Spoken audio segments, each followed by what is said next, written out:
Нам очень нравится Байгара и Алихон, потому что здесь очень много снег. В Китае тоже есть снег, но снег Китая, я думаю, нет очень красиво.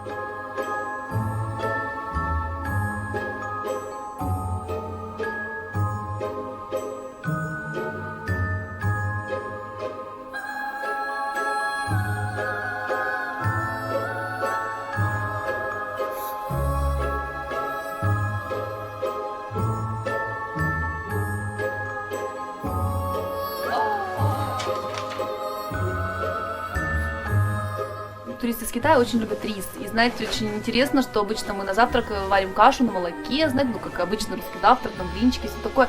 А они нас просят варить кашу, например, рисовую на воде. Просто разваренный рис на воде.